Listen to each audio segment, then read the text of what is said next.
বগুড়ায় তারুণ্যের উৎসব 2025 উপলক্ষে বিভাগ ভিত্তিক স্কেটিং প্রতিযোগিতা অনুষ্ঠিত হয়েছে।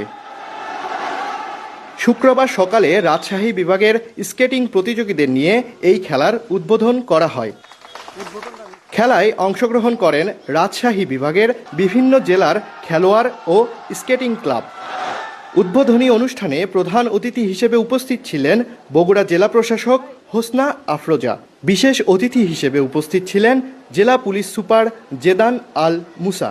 রাজশাহী বিভাগের 8টি জেলা থেকে আজকে এখানে বাচ্চারা এসছে প্রতিযোগিতায় অংশগ্রহণ করার জন্য। আপনারা সচরাচর আমাদের অন্যান্য খেলাগুলো দেখে থাকেন, ফুটবল, ক্রিকেট, কাবাডি এসব।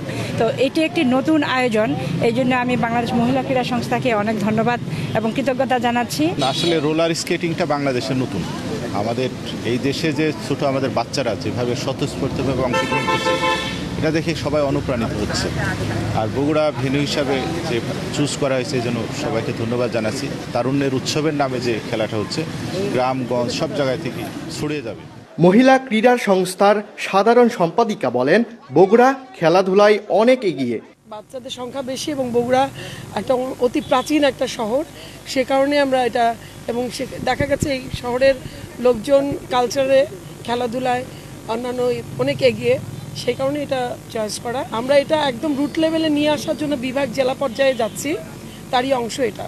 আমাদের স্কেটিংটা বগুড়ায় আরও এগিয়ে যাবে, এটা আশাবাদ ব্যক্ত করছি। কিছু কিছু ক্ষেত্রে আমরা দেখি অনেক টিকটকাররা হয়তো বা স্কেটিংকে ভিন্নভাবে প্রেজেন্ট করছে, বিধায় অনেকে মনে করে যে হাত পা ভেঙে যাবে বা বিভিন্ন রকম দুর্ঘটনা ঘটবে। এটি আসলে তা নয়। সুশৃঙ্খলভাবে সুন্দরভাবে নিয়মের মধ্যে দিয়ে যদি কেউ স্কেটিং শেখে, অবশ্যই এটি শুধু জেলা পর্যায়ে থাকবে না, বিভাগীয় পর্যায়ে থাকবে না, সারা বাংলাদেশব্যাপী একটা জোয়ার সৃষ্টি হয়েছে এবং এটি জাতীয় পর্যায় থেকে শুরু করে অলিম্পিক পর্যন্ত কিন্তু স্কেটিং রয়েছে। অদূর ভবিষ্যতে জাতীয় পর্যায়ে পেরিয়ে আন্তর্জাতিক অঙ্গনে আমরা আমাদের স্কেটারদের মেধার স্বাক্ষর রাখবো ইনশাল্লাহ। রাজশাহীর একটা ছেলে, দিনাজপুরের একটা মেয়ে অলরেডি নেদারল্যান্ডসে বিশ্বকাপে গিয়েছিল। বিভিন্ন বাহিনীতে আমাদের খেলোয়াড় কোঠায় খেলোয়াড় নেয়, স্কেটিংয়েরও কোঠা আছে, যেমন সেনাবাহিনী, আনসার, বিজিবি, বিভিন্ন বাহিনীতে কোঠা আছে। স্কেটিং খেলে অনেক দূর পর্যন্ত যাওয়ার স্বপ্ন দেখছেন খুদে খেলোয়াড়েরা। জানালেন তাদের স্বপ্নের কথা। সকালে এসে র্যালি হইল, প্রথমে র্যালি হওয়ার পর একটু রেস্ট, এবারটা হবে স্পিড স্কেটিং। আমার এখানে অনেক ভালো লাগে, মানে এইটা অনেক মজার খেলা।